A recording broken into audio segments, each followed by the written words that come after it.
후반부를 하겠습니다. 오늘 베드로전서 전서를 오늘 마치겠습니다. 오늘 말씀 7절부터인데요. 7절, 8절, 9절까지만 읽겠습니다. 너희 염려를 다 주께 맡겨버리라. 이는 저가 너희를 권고하심이니라. 근신하라, 깨어라. 너희 대적 마귀가 우는 사자같이 두루 다니며 삼킬 자를 찾나니 너희는 믿음을 굳게 하여 저를 대적하라.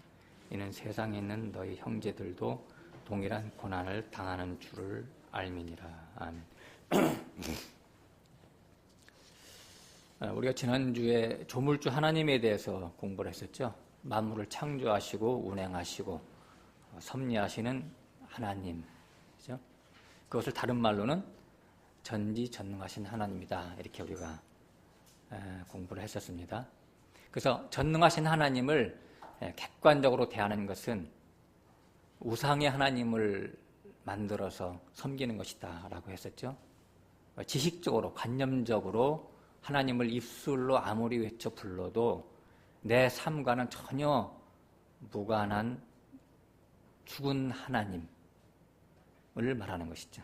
그래서 객관적인 하나님이 아니라 주관적인 하나님으로 만나야 내게 살아 역사하시는 하나님이 되는 것입니다. 공중의 새를 먹이시고 또 들의 백합화를 이슬로 피시는 그 전능하신 하나님이 바로 내 머리털을 세신 바 될 뿐 아니라 내 솜털까지도 세신 바 되시는 분이심을 체험적으로 만나야 비로소 살아계신 하나님이 된다라고 하는 겁니다. 즉 내 삶에 직접적으로 개입하셔서 역사하심을 내가 받아들이고 인정할 때에야 그 하나님이 능력의 하나님이요 생명의 하나님이 되시는 것이죠. 그렇지 않다면 그 하나님은 죽은 하나님이에요. 우주 만물을 창조하시고 붙잡고 계신다라고 말은 하지만 자신의 삶과는 동떨어진 분이라면 자기 자신에게는 죽은 하나님이죠. 역사가 안 일어나니까. 그러므로 전능한 하나님이라고 하는 것은 내 삶에 직접 역사하시는 살아계신 하나님이라고 하는 것을 체험적으로, 실존적으로 받아들이는 것을 말하는 겁니다. 그래서 어떤 문제가 왔을 때 이 문제가 내게 왜 왔을까라고 하나님의 뜻을 찾아서 묻고 행하는 자세를 취하게 되는 것이죠. 우연은 없으니까 뭐든지. 그러나 이런 인격적 관계 속에서의 전능한 하나님을 놓치게 된다면 문제가 왔을 때 하나님께 도와달라고, 해결해달라고 기도하는 자세를 취하게 되는 것이죠. 하나님이 전능해서 사실은 내게 구원을 이루게 하기 위해서 문제를 주셨는데 그 의도를 모르고 문제 해결을 위해서 애걸복걸한다면 그러니까 신앙의 번지수가 잘못돼도 한참 잘못된 것이죠. 그러니까 그런 관념으로 하나님을 만약에 포커스를 맞춘다면 그런 하나님은 전능한 하나님일 수가 없어요. 무능한 하나님이죠. 부족한 하나님이잖아요. 뭔가 2% 부족해. 그러니까 문제를 사전에 막아주지 못하고 문제가 터진 후에야 그 자기의 백성이 막 부르짖으면 그때 쫓아와서 뭐가 문제냐? 이렇게 만약에 하는 하나님이라면 그거는 앞뒤가 안 맞잖아요. 그죠? 눈도 귀도 박지 못한 하나님이잖아요. 어리석은 하나님을 믿고 있는 것이죠. 그러니까 그렇게 객관적인 하나님을 갖고 있는 것은 100날을 믿어도 100년을 믿어도 1000년을 믿어도 자기하고는 관련이 없어요. 변화가 없어요. 삶의 변화가. 하나님을 믿는다고는 하지만 하나님이 무엇을 믿는다라고 하는 것인지 모르는 뒤죽박죽 상태죠. 믿음의 출발점, 그 베이스는 하나님의 전능성과 그 하나님이 나를 당신의 외아들을 내어주는 데까지 사랑하신다라고 하는 것을 믿는 두 가지가 세트로 나에게 와야 역사가 일어나는 거예요. 하나님의 전능성과 하나님이 나를 사랑하신다라고 하는 그 두 가지 속성이 한 세트로 다가올 때 내 하나님이 되신다니까요. 하나님의 전지전능성만 인정되고 그분이 나를 눈동자처럼 사랑한다고 하는 그 사항을 놓치게 된다면 그 하나님은 돈 많은 이웃집 아저씨일 수가 있고 내 아버지는 아니라니까요. 내 친아버지가 못 되는 거예요. 그런 이치가 되는 거라고요. 근데 그 전능한 하나님이 나를 사랑하고 나를 탄생시키고 나를 애지중지하는 내 아버지라니까요. 그래서 전능성과 그 사랑의 하나님이 한 뭉텅거리가 됐을 때 내게 역사가 일어나는 거예요. 우리가 그리스도 안에 있는 자 맞습니까? 그렇다면 하나님의 불꽃 같은 그 눈으로 우리를 지키시고 감시하시기 때문에 우리는 염려, 걱정, 근심이 전혀 없어야 된다고 하는 거예요. 어떤 문제가 왔을 때 그 문제는 하나님이 일부러 내 영혼의 구원을 위해서 필요해서 하나님이 허락하신 것이라고 하는 그러한 해석을, 자기 인생에 대한 해석을 갖고 살아야 문제 앞에서 얼마나 당당하겠어요. 담대하겠어요. 어떤 문제도 문제가 되지 않는 거예요. 다 파괴시켜버리고 돌진하는 거예요. 그냥 불도저로. 불도저가 된다니까요.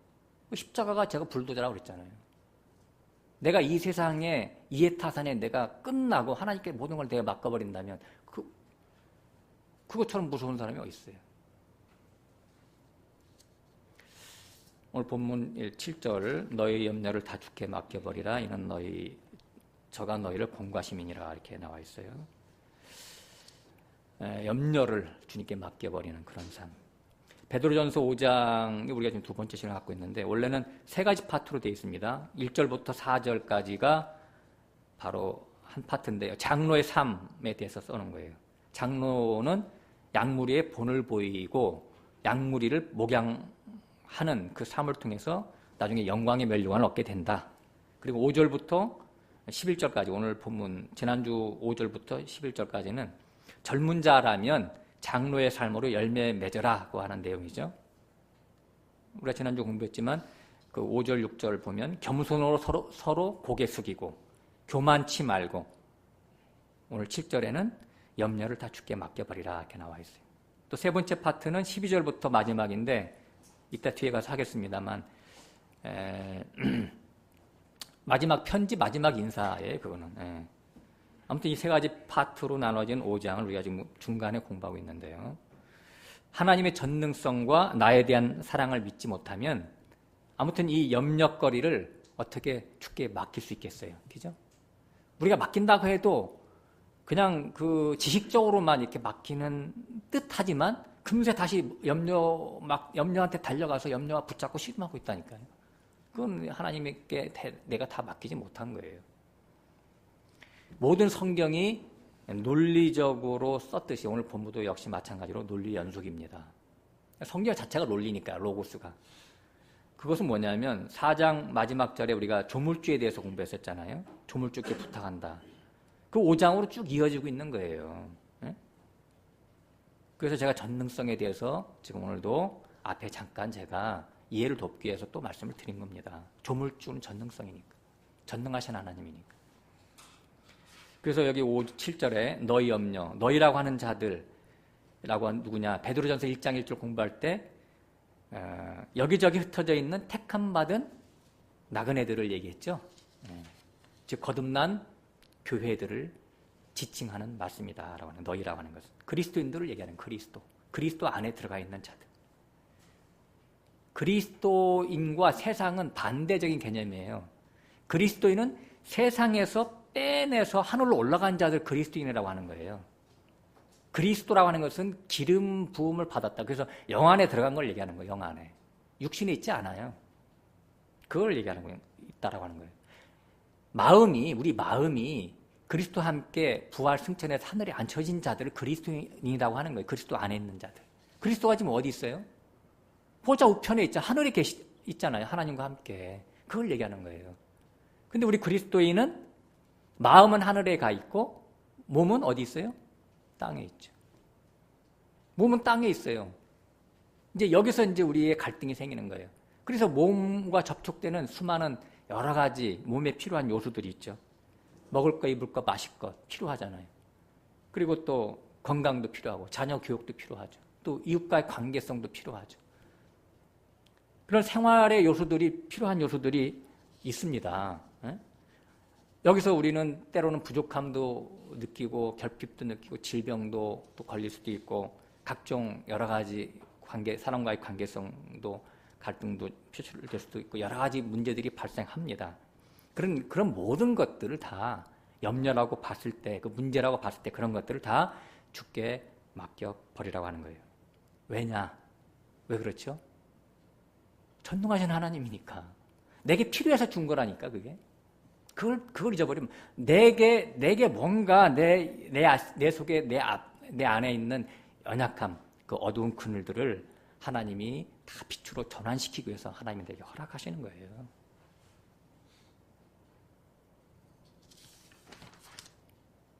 여기서 염려라는 말을 헬라로 찾아보면 메림난 그러는데요. 메림난. 나누다에서 유래됐어요. 나누다. 너무 놀랍지 않아요? 염려는 하나님과 나를 이간시키려고 하는 요소라고 하는 거예요. 하나님과 나를 간극을 멀어지게 하는 요소라니까, 염려가. 어떤 상황에서도, 근데 하나님은 어떤 상황에서도 하나님과 내가 하나님 상태를 유지하길 바라시거든요. 임마누엘, 유지. 그것이 궁극적인 우리의 구원의 모습이에요. 근데 염려가 개입했어. 그러면 하나님과 나 사이를 샌드위치 사이에 염려가 싹 들어갔어. 염려가. 그럼 샌드위치와 샌드위치가 어떻게 됐어요? 멀리 떨어져 있잖아. 하나님과 나 사이가 멀리 떨어져 있다니까요. 내 마음이 하나님께 집중하고 하나님만 바라보고 하나님께 가야 되는데 그것 때문에 채널이 자꾸 막히고 있는 거예요. 높은 산이 가로막혀 있어. 강이 바로 막혀 있어. 어떠한 대상, 염려거리가 하나님과 나 사이를 막아버렸어요. 안개와 같은 하나님을 생각할 때 안개처럼 느껴져. 흐리멍텅하게. 그 염려가 내 마음을 차지하면 내 마음에 계셔야 할 하나님은 내게서 나갈 수밖에 없는 거예요. 내가 쫓아내는 거라니까. 내 염려가. 그 사단의 역사예요, 그게. 염려거리가 나를 지배합니다. 그러면 그다음부터는 근심과 걱정으로 시간을 다 보내게 되죠. 기쁨과 감사는 사라지게 되는 거예요. 기쁨과 감사는 나의 구원의 상태인데 그것이 사라졌다. 난 구원받은 자가 아니에요. 어제는 구원받은 자인데 오늘은 구원을 놓쳤다니까. 근데 하나님은 그런 존재가 되지 말라고 하는 거예요. 항상 기쁨과 감사가 넘치는 자가 되라고 하는 거예요. 근데 하나님은 이 각종 문제를 통해서 무엇을 얻고자 하시는 거예요? 우리를 훈련하시고자 하신다니까요. 네가 너라고 하는 존재가 염려나 문제에 빠져서 하나님을 망각하는지 아니면 문제 있어도 문제보다도 하나님을 더 크게 생각해서 문제를 발로 밟고 하나님을 추구하는지 그걸 보시겠다라고 하는 거예요. 하나님 그걸 훈련하는 거예요, 우리를. 군대도 다 훈련해서 전투에 써먹는데 하나님은 당연히 우리를 훈련하지 않겠어요? 저절로 그냥 이렇게 감나무 밑에 입 벌리고 있으면 다 되는 겁니까? 홍시가 떨어집니까? 네? 벌레가 떨어지죠? 나무 위에 뭐가 있어요? 새가 있어요. 새똥 떨어집니다. 네? 하나님에 대해서 추구하는 게 없이 저절로 구원이 이루어지는 건 절대 아니에요. 욥의 예를 들어봅시다. 네? 우리에게 샘플로 주셨으니까 욥은 10자녀 다 졸지에 죽었죠. 재산 다 날라갔죠. 보통 건강 없어진가요? 악창으로 막 악창이 나서 기와적으로 긁어도요, 그 가려움이 가시지 않는 그런 아주 그냥 치명적인 건강 상태. 아내가 저주하고 떠났죠. 모든 친구들이 손가락질을 하죠. 너의 믿음이 무언가 하자가 있다. 근데 욥이 그거 해결해달라고 기도했어요? 건강 문제, 나 죽겠으니까 하나님 나 이거 건강 좀 회복 좀 시켜주세요. 그렇게 기도했어요? 욥은 절대 그러지 않았어요. Why? 왜? 하나님의 뜻은 무엇일까? 왜 이런 일이 내게 왔을까? 이걸 물었다니까요. 욥은. 그래서 그 문제들이, 이런 사건들이, 그런 저주스러운, 인간의 눈으로 볼 땐 저주 중에 저주, 이런 것들이 욥과 하나님 사이를 갈라놓지 못했어요. 끝까지 하나님만 바라보고 하나님의 뜻이 무엇인가를 찾았던 자입니다. 자기의 신앙이 어디에서 잘못됐는지 그것이 가장 궁금했어요. 그것이 하나님을 얼마나 사랑했으면 그렇게, 그것이 하나님 사랑의 표현이에요. 입술로 하나님 사랑합니다. 그거는 말짱 도루묵이야. 그거는 거짓말이야. 자기의 마음과 행동을 어떻게 처신하느냐, 그것이 하나님 사랑의 실제잖아요. 하나님만, 욥의 입장에서 볼 때는 하나님만 자기 자신의 가장 큰 관심의 대상이었었어요. 그 예전에 바로 그 사건 전에는 욥이 그러한 종교인으로 사는 것이 하나님을 섬기는 것인 줄 알았을 뿐이지. 그런데 그런 사건을 통해서 욥은 새롭게 하나님을 보기 시작한 것이죠. 그래서 결국은 사단의 의도는 빗나갔고 하나님이 승리하신 겁니다. 욥을 통해서. 그래서 내 종 욥을 보라. 처음에 욥기 1장에 나와 있던 그 하나님이 사단 앞에서 말했던 그 하나님의 말씀이 결국은 승리를 결론적으로 이루어졌잖아요. 욥이 하나님을 배신하지 않았잖아요. 거듭났잖아요. 욥이 이런 사건들을 통해서 종교인에서 진리의 성도로 탈바꿈한 겁니다. 그 염려를 여기서는 7절에서는 맡겨버려라. 맡겨버려. 에피립산테스 그랬는데 던져버리래요. 던져버리래. 아예 외면하고 쳐다보지를 말래요. 왜? 하나님이 내게 허락하신 거니까. 만일 하나님의 전능성과 하나님이 나를 사랑하신다라고 하는 그 믿음이 없다면 어떻게 던져버릴 수가 있어요, 염려를. 예? 불가능한 일이잖아요. 염려 붙잡고 씨름하지 계속. 던져버리라. 그러니까 이거 종교인들은 어떻게 해석하냐면 여기 맡겨버리라 이런 거 갖다가 문제 해결을 위해서 기도하면 마침내 하나님이 응답하고 해결해 주실 것을 믿고 막 간구하라 이렇게 해석을 합니다. 그러니까 하나님을 그렇게 되면 하나님을 사람의 종으로 전락시키는 것이잖아요. 사람이 하나님께 요구하면 하나님은 어쩔 수 없이 와서 막 들어주는 그러한 모양새. 마치 알라딘의 요술램프처럼.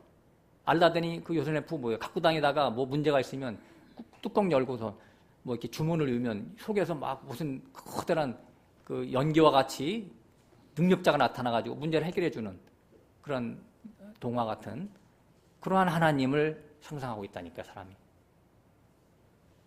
우상화된 거예요. 하나님을 우상화시킨 거. 그러니까 성도의 문제 해결은요, 하나님이 필요해서 준 거기 때문에 때가 차면 어떤 정도의 하나님이 보실 때 궁극적인 목적이 달성되면요, 해결도 될 수도 있고, 아니면 필요 없다면 또 끝까지 해결이 안 될 수도 있어요. 문제는. 그러니까 성도는 그 문제 앞에서 오히려 문제를 뛰어넘고 밟고 오히려 기뻐하고 감사하는 삶을 살아야 마땅하겠죠. 이게 성경 전체 얘기예요, 이게 진짜. 성경 전체 얘기. 그것이 온전한 성도의 자세죠. 이것이 하나님을 하나님으로 대접해 드리는 거예요. 다른 말로 이것을 히브리서 13장에서는 찬미의 제사라고 합니다. 찬미의 제사. 온갖 염려 속에서도 염려의 마음을 뺏기지 않고 하나님께 기쁨과 감사의 마음을 표현하는 것.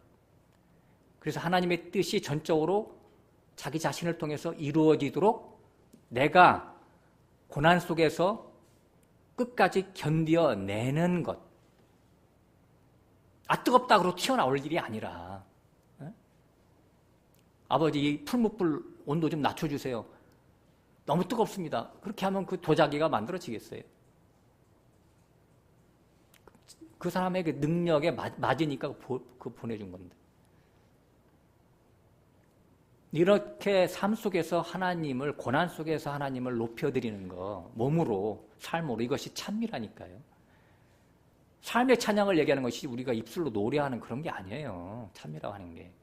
하나님을 존중해서 순복해 드리는 것, 이것이 바로 찬미고 찬양입니다. 7절 끝에 보면 너희를 권고하신다 그랬는데 멜레이, 그래서 돌보다 관심을 갖다 그랬어요. 그렇죠? 하나님은 모든 염려를 주고 지켜보는 거예요. 돌보고 계신 거라니까. 관심을 갖고 얘가 지금 잘 견디나 못 견디나. 모든 염려거리 뭐라 그러나요? 그 크기, 하중, 정도의 그런 것들, 파급력, 그런 것들 하나님 다 아세요. 얘가 지금 몇십 킬로짜리는 견딜 수가 있다. 못한다. 그런 거 다 안다니까. 알아서 하나님이 주셨는데 엄살 떨지 말라고 하는 거예요. 하나님은. 나 죽겠다라고. 제가 좀 엄살이 심하거든요. 저보고 하는 소리예요. 엄살이 좀 심해. 알고 나면 또 이렇게 하나님께 참 죄송합니다 하나님 머리 극적거리고 그러는데 그렇게 하지 말자고 하는 거예요. 직접 하나님께서는 챙겨주신다라고 하는 거예요. 그렇잖아요. 집에서도 우리가 자녀들, 어린아이들 큽니다. 우리도 이제 우리 예은이가 이제 고등학교 1학년 올라갔어요. 늦둥이. 40 넘어서 나가지고 늦둥이. 남들은 지금 뭐 할 일 없어서 그러는, 우리 좀 바빠. 지금도 아이 챙기느냐고. 고등학교 내일 기숙사에 들어가기 때문에 또 이제 뭐 이것저것 다 부모들 입장에서는 다 뭐 기숙사 생활을 할 필요한 것들 다 줘야 되잖아요. 자기가 아이가 필요한 거 챙기는 것보다 부모가 챙겨주는 게 더 확실하겠죠. 더 잘 알고 계절에 맞는 옷, 또 어떻게 뭐 할 때 뭐가 필요하고 이런 것들. 그런 거예요. 우리가 우리의 필요한 것을 챙기는 것보다 하나님이 우리의 필요를 챙겨주는 것이 훨씬 더 완전하고 완벽합니다. 알아서 해주시는 거 하나님이 다 알아서. 우리는 아멘하고 받기만 하면 되는 거예요. 그러니까 문제거리를 대할 때 이방인들은요, 염려를 하는 거고, 그것이 당연한 거고, 우리 그리스도인들은 염려를 안 하는 거고, 이 차이가 있어야 되는 거예요. 믿는 자나 안 믿는 자나 뭐가 틀려요, 생활 속에서. 똑같이 염려하고 그런다면, 그거 안 믿는 자지. 왜 염려를 안 해요? 믿는 자는? 하나님의 일하심이 항상 옳고, 항상 선하심을 받아들였기 때문에. 아멘합니다. 가령 하나님이 나를 일찍 데려가시는 것도, 그것도 내가 일찍 죽는 것도 선한 겁니까? 아니면 악한 겁니까? 내가 볼 때 선한 거라니까요. 하나님이 히스기야 보고 그랬잖아요. 히스기야가 약관인 나이에 야, 너 이제 짐 싸라. 선지자를 통해서 말씀했어요. 너 짐 싸라. 내가 너 데려가겠다 그랬더니 히스기야가요, 울고불고 야단났어요. 그 유명한 면벽기도 들어갔어요. 작정 금식기도. 그 하나님이 참 진짜 안 되겠네. 또 막 우상을 타파하고 산당을 부시고 여러 가지 그런 것들을 개혁했기 때문에 저 이제 데려가도 되겠다 싶었는데 자기 실존이 드러나 버린 거예요. 울고불고 야단났어. 그래서 할 수 없이 허락해줬잖아요. 그래 15년 더 연장. 15년 동안 어떻게 했어요? 므낫세 났잖아요. 므낫세. 남조 유다가 망하게 된 가장 근본적인 원인을 제공한 왕, 바알과 아세라 신을 성전 안에 세웠던 왕. 그러니까 육신의 기도의 응답은 이렇게 자기 자신뿐만 아니라 믿는 카테고리의 교회, 하나님의 나라를 다 망하게 한다라고 하는 메시지를 우리에게 주고 있는 거예요. 그런데 이 종교인들은요, 그 면벽 기도를 보고 하나님의 기도가 응답했지 않냐? 너희들이 이렇게 기도하라? 이렇게 가르치면 어떻게 돼요? 성경을 거꾸로 읽는 거야. 똑같은 성경을 펴놓고 문자대로 해석하면 안 되는 거야. 그래서 그 뒤에 결과를 모르고 그 사람도 이 땅에 오래 사는 게 그냥 목적이야. 적당하게 살고 가는 게 제일 좋죠. 오래 사는 것도 괜찮고. 근데 아무튼 그 우상이라니까 그게. 자, 8절 봅니다. 근신하라 깨어라 너희 대적 마귀가 우는 사자같이 두루다니며 삼킬 자를 찾나니. 지금 염려 얘기하다가 갑자기 8절 얘기 나온 것은 다른 내용으로 전환하는 것 같은 느낌인데 전혀 그렇지 않고 같이 계속 이어지는 내용이라고 하는 거예요. 7절에 대한 보완 설명이 계속되고 있습니다. 다시 말해서 세상 염려에 빠지면은 그것이 곧 마귀의 농간에 빠져서 마귀의 밥이 되는 것이다 라고 하는 거예요. 마귀의 목적은 뭐예요? 하나님과 사람을 멀리 떼어놓는 거라니까. 이간시켜 분리시키는 거예요. 그게 마귀의 사역의 목적이에요. 그래서 우는 사자같이 마귀가요 서 있는 사람 있잖아요. 가만 놔두지 않는다니까. 그렇잖아요. 네? 우는 사자는 사자가 여기 이제 일단 우는 사자 그랬는데 원래는 배고픈 사자는 뜻이에요. 굶주린 사자. 네? 근데 이제 굶주린 사자가 뭐 웁니까? 이리는 울어도 굶주린 사자 울면 다 도망가지. 네? 그러니까 아무튼 배고픈 사자가 몸부림치는 것을 얘기하는 거예요. 마귀는 성도를 삼키려고 하는 거예요. 안 믿는 자들은 다 자기 휘하에 이미 속해 있기 때문에 노타치. 이미 자기 권속들인데 믿는 자들을 자기 것으로 만드는 게 마귀의 목적이라니까요. 그러니까 우리가 마귀에 속해 있다가 하나님 아들의 나라로 왔다가 아들의 나라에서 내가 조금만 교만하면 즉각으로 다시 넘어진다니까요. 마귀의 밥이 된다니까요. 그렇지 말라고 하는 거예요. 마귀 역사는 특별한 곳에서 일어나거나 어둡고 컴컴한 곳에서 일어나는 게 아닙니다. 이걸 잘 유념하셔야 돼요. 너무도 평범한 일상 속에서 인격의 흐름 속에서 발생하는 것을 알아야 되는 거예요.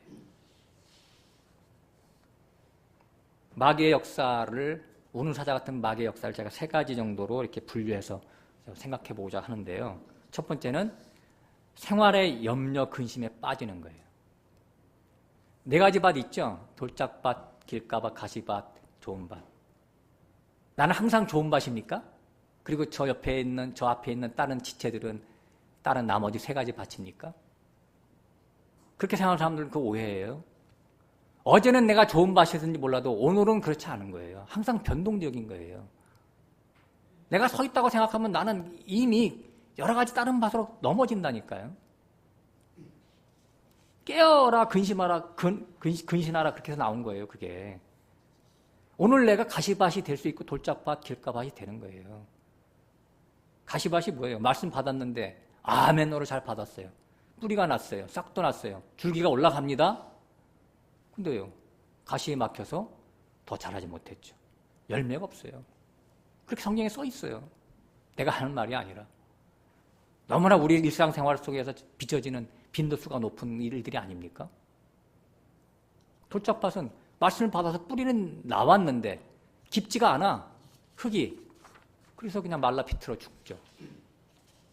길가밭은 아예 어떤 선입견이 내게 와서 여기서 말씀을 제가 전합니다. 그 말씀을 탁탁 쳐버려요. 속에서. 선입관 때문에. 저기 있는 사람들이 그렇다는 게 아니라 이 안에도 그렇다니까. 이 안에도. 어떤 건별로 그런 경우가 있어요. 말씀이 귀에 안 들어옵니다. 그 다음부터는. 튕겨나가니까.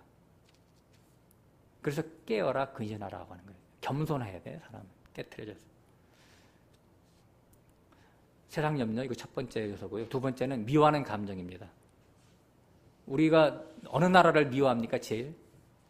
우리 어느 나라를 가장 적개심을 갖고 대하죠? 일본이죠?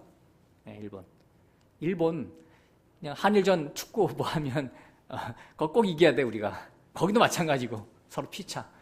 가까운 사촌인데 사촌이 아니고 앙숙이 돼 있죠. 근데 사실은 일본은 우리한테 그렇게 대하면 안 되는데 우리는 그렇게 대해도 돼요. 왜냐하면 옛날부터 역사로 볼 때도 너무 나쁜 짓을 많이 했잖아요. 임진왜란 그리고 수많은 그 역사 속에서 외적들이 부산이고 제주도에 침투해가지고 수많은 나쁜 짓 다 했잖아요. 계속해서 그 일제 36년 강점기 우리나라가 남북한으로 나눠진 그 근본적인 이유가 뭐예요? 일제 30년 때문에 그런 거잖아요. 그때 해방될 때 연합군이 소련이 북한으로 진입하고 남한으로 미군이 진입해서 삼팔선을 갈라놨기 때문에 그렇게 된 거니까 그 고통의 원인이 사실은 일본 친구들이잖아요. 놈자가 나올 뻔했네 그때서. 예. 그러니까 우리는 일본에 대해서 좋은 감정을 가질 수는 없어요, 사실은. 근데 지금 또 독도가 자기네 땅이라고 그러니까 우리는 어때요? 그런 얘기 들을 때마다 기분이 썩 안 좋죠. 응? 그러니까 어떻게 해야 돼요? 우리 믿는 사람들은 하나님께 기도해야 됩니까? 아, 아버지 하나님, 일본 사람들이, 저 나쁜 친구들이 빨리 개과천선해서 독도는 한국 땅이라고 결정되게 해주세요. 인정하게 해주세요. 그렇게 기도해야 되는 겁니까? 지금 나라로 위한 구국기도회 4대 일간지에 막 광고해요. 에? 북한을 위해서 기도하자, 뭐 해야죠. 그 구국기도회가 맞는 거예요? 하나님을 조종하겠다는 거잖아요. 말이 안 되는 거예요. 그 전혀 성경적이지가 않아요.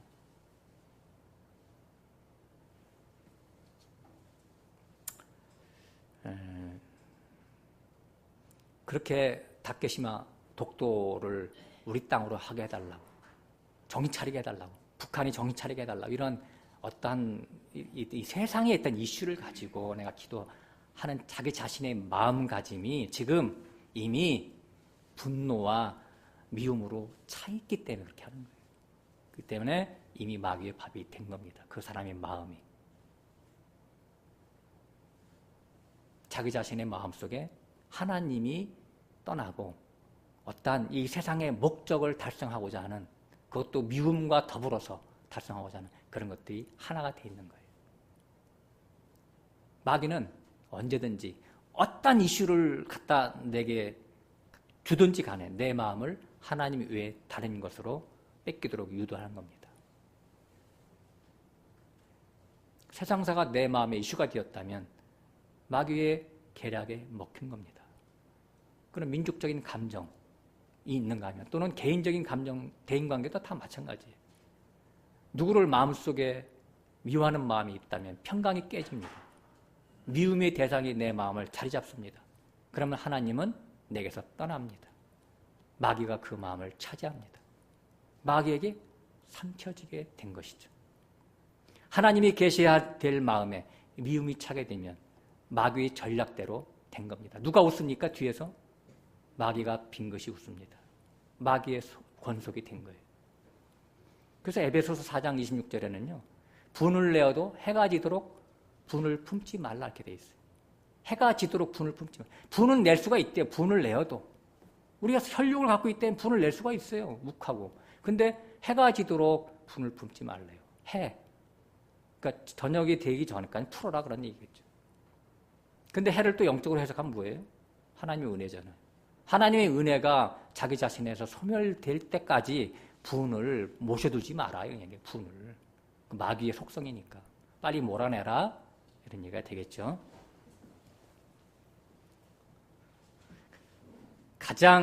그리고 이제 세 번째인데 가장 빈번하고 일반적인 경우 다반사로 일어나는 것이 바로 세 번째인데, 이것은 미움과 반대되는 것. 하나님보다 그 무엇을 너무너무 좋아하는 것. 그것이 바로 하나님과 나 사이를 멀어지게 하는 거예요.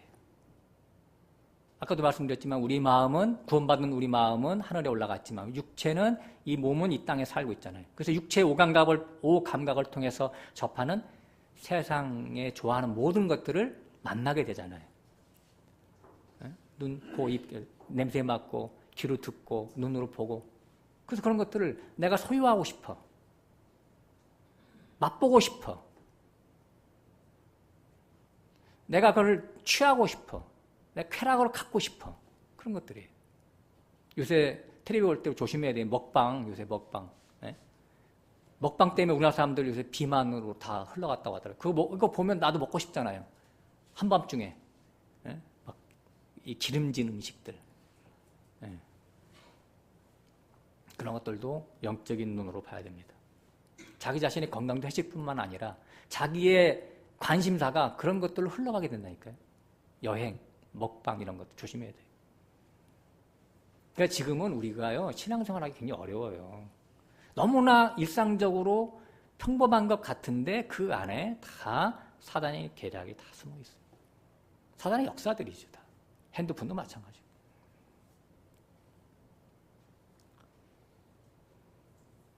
육신의 안일에 빠져서 마음의 경계 상태가 해이해지면 사람은 세상 것에 눈을 돌립니다. 세상 것, 그런 남들이, 이웃집 사람들이 취하고자 하는, 이방인들이 취하고자 하는 그런 라이프 사이클, 라이프 패턴을 그대로 따라가고자 하는 거예요. 세상 풍조에 그게, 세상 풍조를 따라가지 말라고 하는 거, 성경에서는. 또 돈을 사랑하고, 사업을 사랑하고, 명예, 출세, 성공을 사랑합니다. 형통함을 추구합니다. 그렇지 않은 자들은 다 실패한 자로 여깁니다. 그러니까 그런 사람들, 그런 친구들과 무리를 져서 정기적으로 만나면요, 오염되게 다 오염된다니까요. 끊어내야 돼요, 그래서.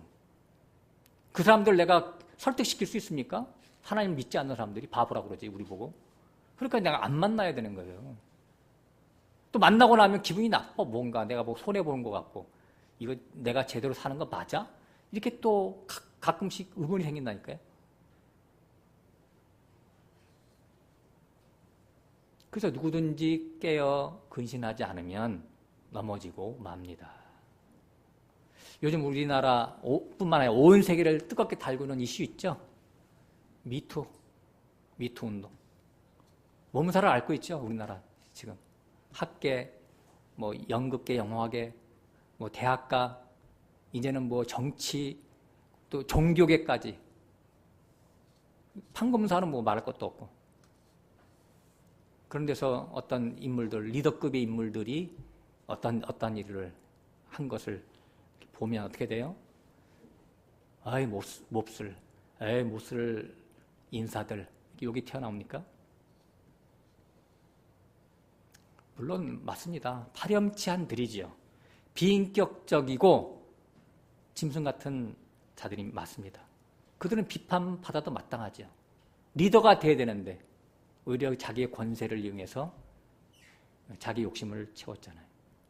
법의 심판과 더불어서 도덕적인 죄까지 물어서 모든 자리에서 다 쫓아내야 됩니다. 인격의 바탕이 되는 공동체의 암적인 존재예요. 또 원수 같은 자들이죠. 공동체의 원수들이죠. 그런 사람들이. 그러나 우리 그리스도인들은 성경의 관점에서 그거를 봐야 된다라고 하는 거예요. 육신의 간음죄가, 행음죄가 인격의 파국을 선언하는 무겁고 엄중한 일이듯이 영적인 간음 역시 하나님이 보시기에는 가장 추하고 더러운 것인 것을 알아야 된다고 하는 거예요. 그런데 정작 자기 자신은 지금 하나님 앞에서 그런 영적인 간음을 하고 있는데도 불구하고 계속해서 그것을 부인하고 듣지 않으려고 하고 가볍게 생각하는 그것이 더 큰 문제입니다.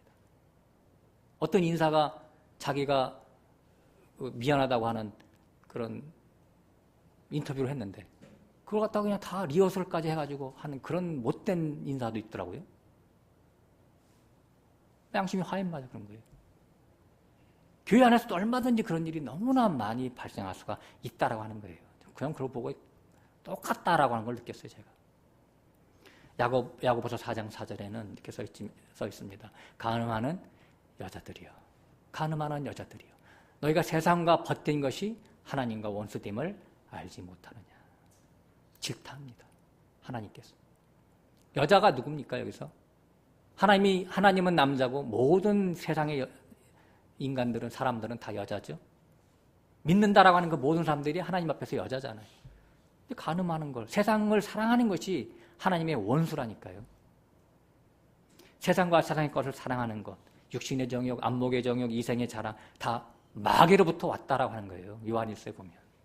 그것이 마음에 자리 잡으면 그 사람은 그것을 소유하려고 매진해서 붙잡으려고 살죠. 에브리 타임. 24시간. 그걸 찬양할 때 제가 얘기했죠. 찬양할 때 혹시 찬양할 때 하나님을 꿈꿀 때 하나님을 꿈꾸면서 합니까? 성경이 성경이 무슨 뜻이지? 그러면서 고민하다가 하나님께서 꿈속에서 이렇게 계시해 주시는 거 경험해 본 적 있으세요?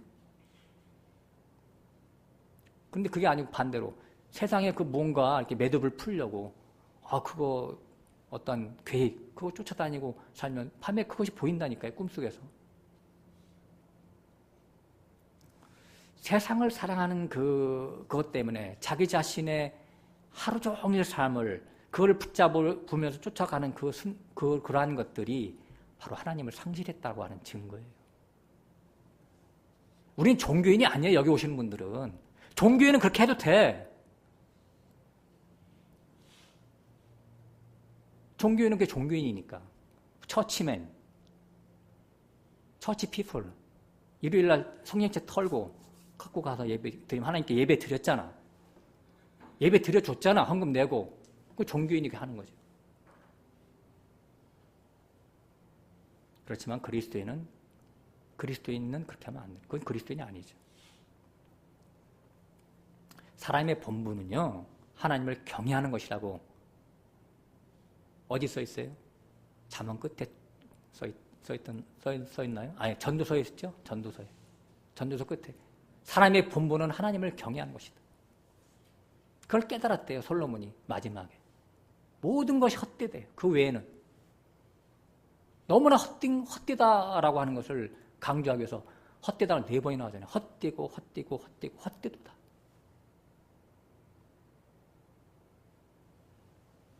하나님을 제일 가치로 사랑하고 높여드리는 것이 하나님을 경외하는 거예요. 어떻게 해야지 하나님을 높여드리는 겁니까, 도대체?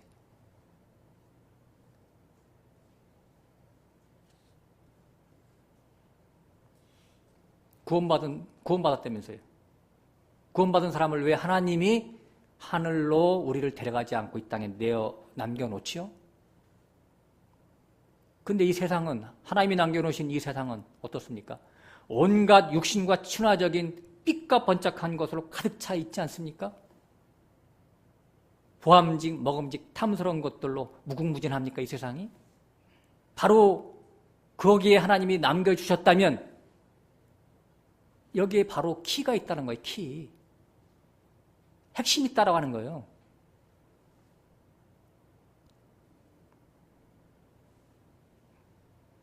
진정한 하나님의 사랑의 실제를 보이라고 하는 거예요. 세상에 삐까번쩍한 것을 돌처럼 여길 수가 있느냐? 그러면서 하나님을 네가 사랑할 수 있느냐? 아니면 세상에 빠져서 거기 넘어가는 자가 될 것이냐? 아담의 입장과 언제나 동일한 거예요. 아담의 입장과. 눈에 보이는 그 보암직, 먹음직, 탐스러운 것을 그 선악과를 네가 먹을래? 아니면 눈에 보이지 않는 그 하나님을 네가 취할래? 세상이냐? 하나님이냐? 택일하라고 하는 거예요. 항상. 아담은 역사가 아니라 그래서 내 얘기여야 한다라고 하는 겁니다. 그 선악과는 내가 지금 막닥때린 눈앞에 그 돈이요, 그 세상 부귀요, 혹은 애인이요, 그 형통함이라고 하는 겁니다. 육신을 갖고 있는 존재는 아무도 이 시험에서 자유롭지 못한 거예요. 평등합니다. 이 평등한 게임에서 이기는 자가 되라고 하는 거예요. 해서 항상 깨어 있어야 한다라고 하는 겁니다. 하나님과 라이브로 연결되어 있지 않으면 그래서 다 넘어지는 자가 되는 거예요. 천하의 다윗도 밧세바에게 넘어갔잖아요. 다윗이 누굽니까? 17세에 맨손으로 골리앗을 넘어뜨린 자예요. 그리고 17세부터 30세까지 무려 13여 년 동안 자기 장인의 그 왕권을 뺏을 존재로 자기 사위를 그렇게 인식을 해서 시기 질투해가지고 죽이려고 13년 동안이나 다윗을 몰아붙인, 창과 칼로 막 몰아붙인 장본인 아닙니까? 몇 번이고 그 장수 중에 장수인 다윗이 사울왕을 죽일 수 있었지만 하나님이 기름 부은 자라고 하는 그거 하나 때문에 손대지 않았어요. 그런 다윗이었어요. 철저하게. 그리고 왕이 되고 나서도 주변 국가들을 다 이렇게 정복해서 조공을 바치는 그런 나라로 만들어갔죠. 정말 다윗이야말로 성군 중에 성군이죠. 예? 능력자고 하나님이 보실 때 내 마음에 합한 자라고 했던 그 다윗이 아차 방심하니까 어땠어요? 밧세바가 눈에 보인 거예요. 밧세바가 하나님보다 더 귀하게 여긴 거죠. 실제로 얘기하면 밧세바. 우리들이 육신의 눈에는요 언제든지 목욕하는 밧세바가 보여요. 그렇지 않겠어요? 근데 내가 하나님과의 라이브 관계성을 떨어뜨리면요 육신으로 보이는 그 밧세바를 자기 거로 취하려고 하는 욕심으로 변질된다니까. 우리가 눈 감고 살 수 있어요? 이 세상에서? 눈 뜨고 살죠. 중요한 것은 내 마음을 어디다 갖다 놓느냐가 중요한 거예요. 시험거리 없는 곳에 살려면 저 산속에 가야지. 시험이 많은 곳에 살지만 내 마음을 어떻게 어디다 두고 어떤 마음가짐으로 살 것인가. 그래서 마음을 어떻게 처신하느냐에 따라서 구원이 오기 때문에 구원이 네 마음에서 난다. 그렇게 잠언에서 나온 말씀이거든요. 응?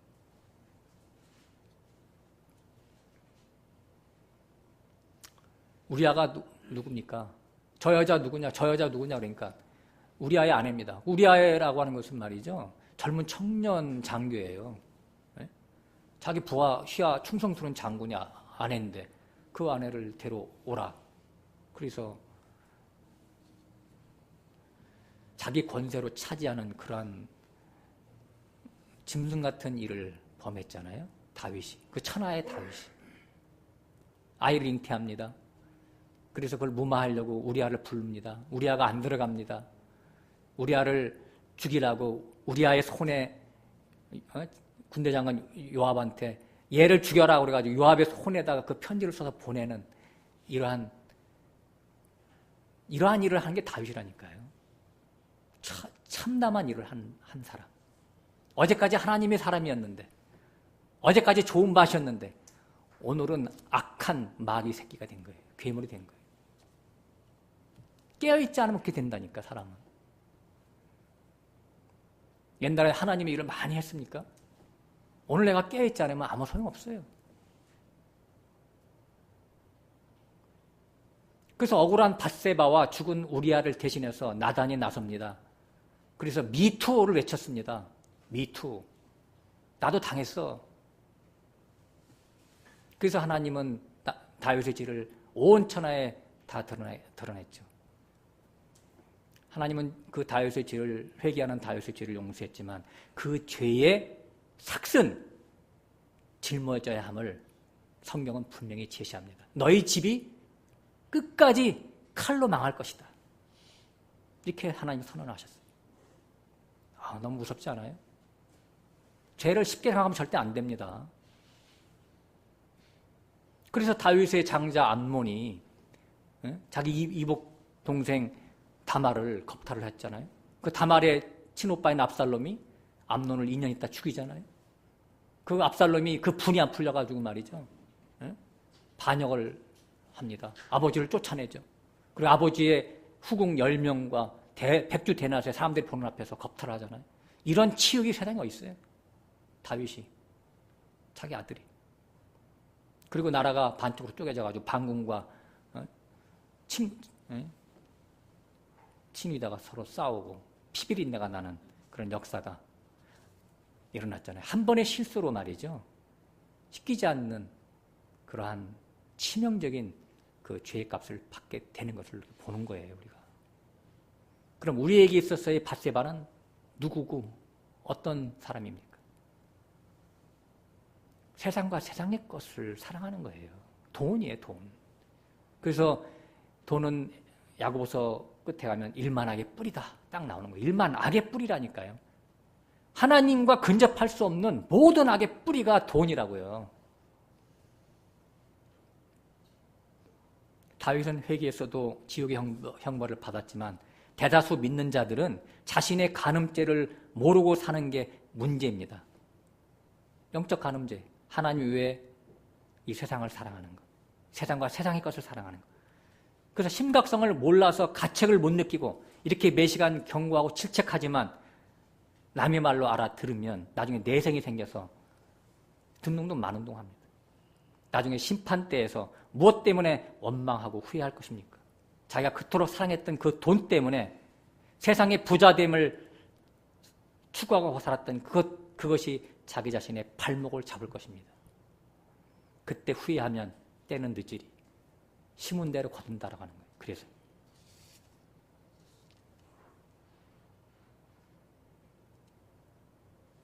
그러니까 마귀를 대적하라고 했는데 9절 한번 읽어볼까요? 너희는 믿음을 굳게 하여 저를 대적하라. 이는 세상에 있는 너희 형제들도 동일한 고난을 당하는 줄로 아니라. 마귀가 무엇이고 어디 있는지 모르니까 싸움도 못하고 대적도 못하고 있는 거예요. 제가 보니까. 그래서 제가 지금 마귀가 뭔지 지금 쭉 얘기했어요. 마귀의 역사가. 다시 한번 말씀드리면 마귀는 외부에 있지 않고요.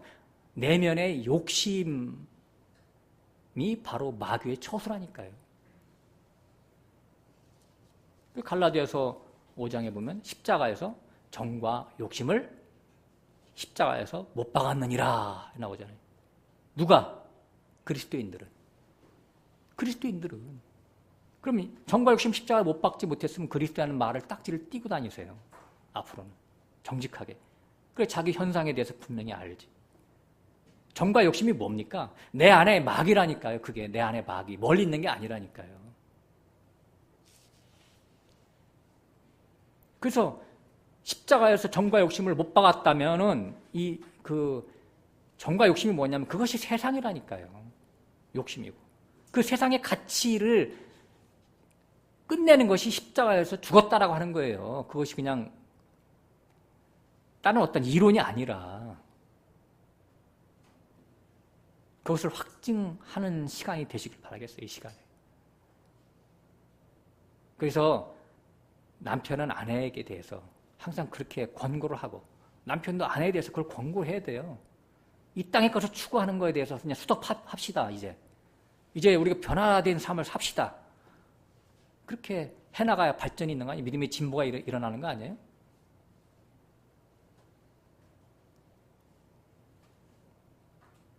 말씀대로 삶을 살아내는 거. 살아가는 게 아니라 살아내는 거예요. 살아내는 거. 말씀대로.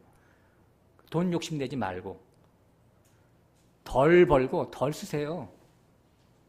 덜 쓰세요. 요새는 쓰는 거가 너무나 아까도 잠깐 말씀드렸지만 많이 이렇게 선전을 하기 때문에 그것이 옳은 건 줄 알아요. 그거 절대 아니에요. 그게. 덜 쓰세요. 그리고 덜 벌게 돼요. 덜 벌어도 살 수 있어요. 덜 버는 시간에 하나님을 찾으세요. 시간을 아끼세요. 육신은요, 요동칩니다, 항상. 바닷물이 출렁이듯이. 왜? 욕심은 바다니까. 세상이니까. 요동치기 때문에. 하나님은 우리에게 고난을 주시는 거예요. 닥달하시는 거예요. 왜? 우리는 나그네 된 자들이라고 하는 것을 그 정체성을 잊어버리지 않게 하기 위해서. 내가 바로 살려고 하나님 뜻에 맞춰서 내가 바로 살려고 몸부림쳐서 바로 살 수 있는 게 아니라니까요. 우리는 육체를 갖고 있기 때문에. 그래서 고난이 우리에게 필요한 거예요. 고난이 오기 때문에 육신의 안일에서 빠져 살지 못하게 하나님께서 안배하시는 거예요. 그래서 고난이 내게 좋은 것이죠. 고난이 없다면 내가 육신의 안일에 빠져서 헬렐레 해가지고 어떻게 돼요? 그냥 하나님 잊어버린다니까요. 그러니까 고난 속에서 고난이 내게 하나님께서 허락하셨기 때문에 문제가 많은데 그 문제를 가지고 나는 왜 이렇게 문제가 많지? 왜 이렇게 나는 되는 일이 없을까? 평안한 날이 없지? 이렇게 하소연한다라고 하는 것은 맞지 않는 말이죠. 하나님이 나를 사랑하시기 때문에 그런 고난과 역경이 계속해서 내게 다가오는 겁니다. 육신이 고달파야 고난과 핍박과 시험이 넘쳐 흘러야 하나님을 더 의탁하고 의지하게 되기 때문에 그렇습니다. 제가 체험적으로 생각해도 그래요. 나의 삶을 봐도. 잘 풀리고 아무 일 없으면요. 하나님 잠시 빠이빠이 합니다. 그래서 여기 보면 너희 형제들도 동일한 고난을 당하는 줄을 안다 그랬어요. 형제들, 우리 믿음의 선진들이 다 고난을 밥 삼아서 먹고 살던 그런 사람들이었어요. 10절 읽습니다. 모든 은혜의 하나님 곧 그리스도 안에서 너희를 부르사 자기 영원한 영광에 들어가게 하신 이가 잠깐 고난을 받은 너희를 친히 온전케 하시며 굳게 하시며 강하게 하시며 털을 경고케 하시리라.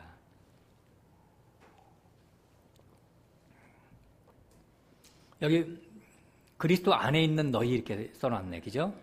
이게 보통 말이 아니죠. 네. 여기 그리스도 안에 있는 너희 그랬는데 그 너희가 우리가 돼야 되겠죠? 나 자신. 그렇게 되기를 바랍니다. 제발. 네. 그리고 이제 두 단어, 영원한 영광과 이제 비교하는 거예요. 영원한 영광과 잠깐 고난, 이것을 서로 대칭으로 이렇게 써놨어요. 그죠? 네. 잠깐의 고난을 우리가 통과하면 영원한 영광이 여기 온대요. 네? 그래서 로마서 8장에도 현재의 고난은 장차 우리에게 나타날 영광과 좋게 비교할 수 없도다. 이렇게 써놨어요. 그러니까 고난은 필수 코스예요. 어느 사도가 쓴 서신서를 보더라도 고난 예찬가예요. 고난 예찬가. 시편도 다 마찬가지고. 그러니까 영원한 영광에 참여하려면 네 가지를 성취해야 되는데 이제 10절 뒷부분에 보면 온전케 하시며 굳게 하시고 강하게 하시고 털을 경고케 하신다 하는 거예요. 영원한 영광에 가기 전에 우리가 고난을 통해서 이렇게 이루어져야 되는 거예요. 우리 성품이. 그리스도의 장성한 분량을 얘기하는 다른 말로는 또 베드로전서 5장의 말씀으로는 장로의 삶이 돼야 되는 거예요. 제가 왜 장로라고 안 하고 장로의 삶이라고 할까요? 나이하고 관련이 없는 거예요. 육신의 나이. 어떤 삶을 사느냐에 따라서 젊은 자고 장로가 그렇게 되는 것이지 나이가 60, 70 돼야 장로가 되고 그런 게 아닙니다. 예. 약간의 나이도 장로의 삶을 사는 자가 있어요.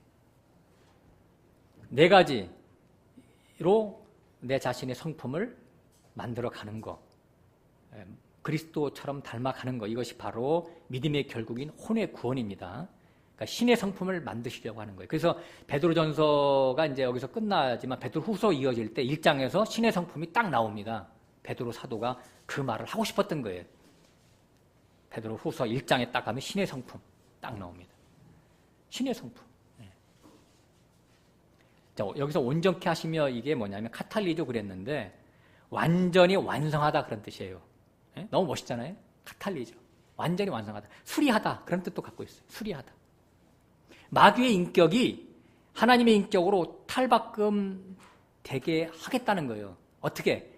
고난을 통해서. 십자가를 통해서. 그래서 하나님이 우리에게 여러 가지 고난, 문제거리를 주시는 거예요.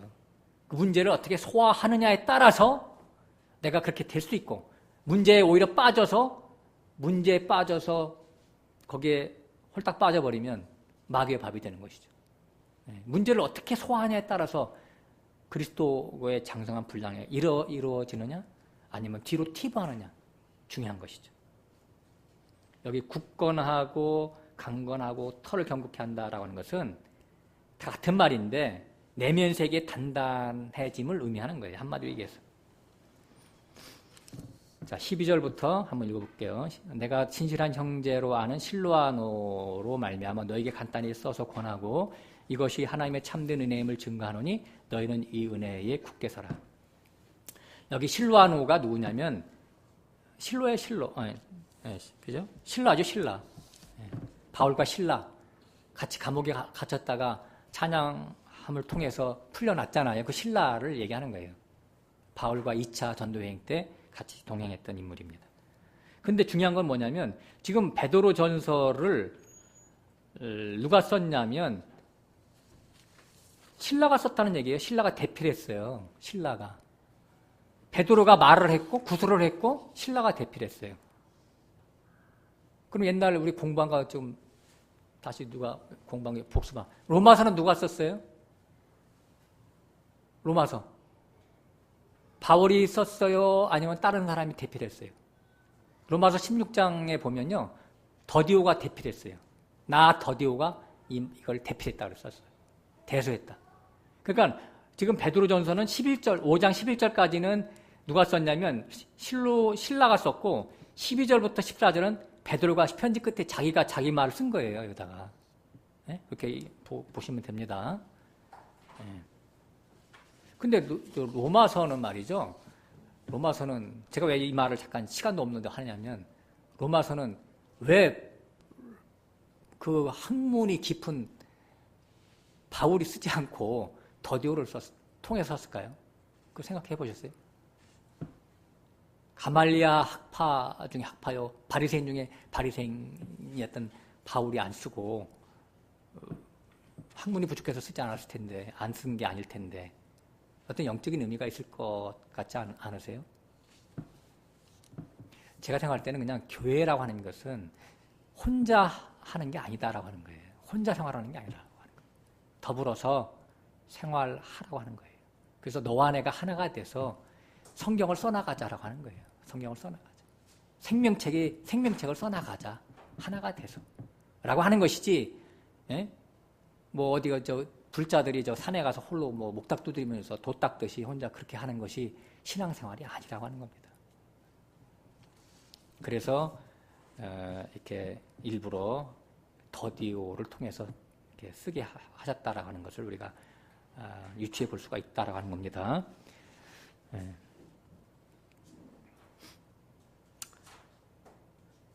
13절 봅니다. 함께 택하심을 받은 바벨론에 있는 교회가 너희에게 문안하고 내 아들 마가도 그리하느니라. 바벨론에 있는 교회, 여기 교회라고 하는 원어를 보니까요, 여성 단수를 써놨는데요. 바벨론은 이제 그 당시에 바벨론은 없었거든요. 근데 로마를 상징하는 것이죠. 커다란 혼합된 어떤 세계를 얘기하는 거예요. 로마를 지칭하고 교회는 세상 속에서 아주 작은 존재인 교회를 얘기한다라고 하는 거예요. 예.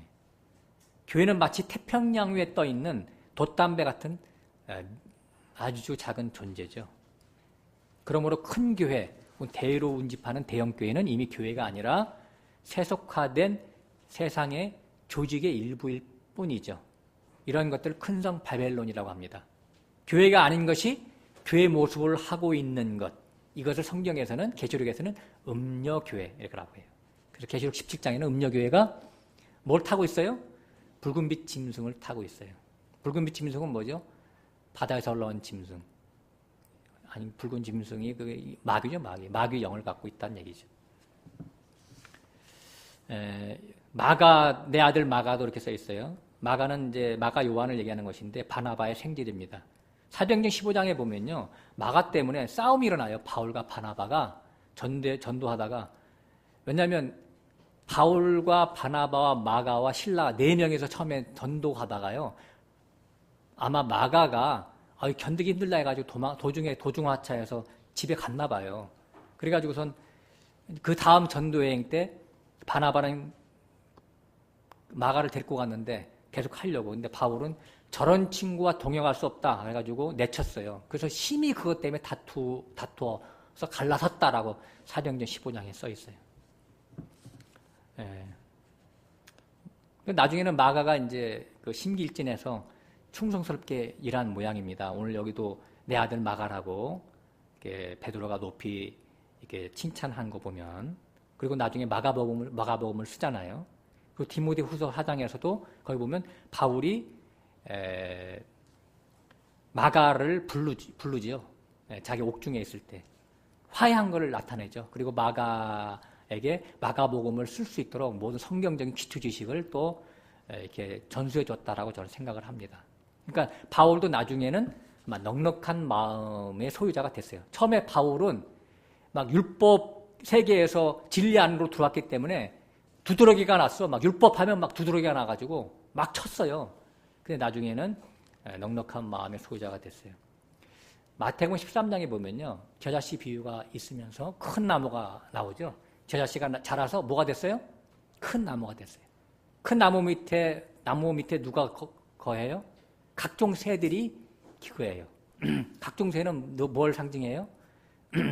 부정한 존재, 좋은 긍정한 그런 존재 다 있는 거예요. 그래서 모든 어떤 사람들을 품어주는 그런 장로의 성품을, 주님 하나님과 같은 성품을 갖는 자가 되라고 하는 겁니다. 14절 읽습니다. 너희는 사랑의 입맞춤으로 피차 분한하라. 그리스도 안에 있는 너희 모든 이에게 평강이 있을지어다. 너희라고 하는 것은 나그네죠. 나그네는 나그네를 대접하고 사랑으로 교제하라고 하는 거예요. 몸은 이 세상에 살지만 마음은 하늘에 두고 사는 자들이 나그네들 아닙니까? 그러니까 영적인 한 식구임을 인지하고 겸손으로 서로 허리를 통이고 사랑의 입맞춤을 하라고 하는 거예요. 높아진 자는 낮추고 낮아진 자는 높여서 한 형제 자매의 공동체 생활, 교회의 모임을 유지하는 것이 굉장히 중요합니다. 그리스도 안에 있는 자라고 하는 것은 여기 보면 그리스도 안에 있는 너희들에게 평강이 있을지어다 써 있는데 그리스도에 있는 자라고 하는 그 특징은 평강 안에 있는 자라고 하는 거예요. 평강은 여기 에이렌에 그랬는데 히브리어로는 샬롬입니다. 평강, 평화. 어떠한 염려 속에서도 평화를 유지하는 자.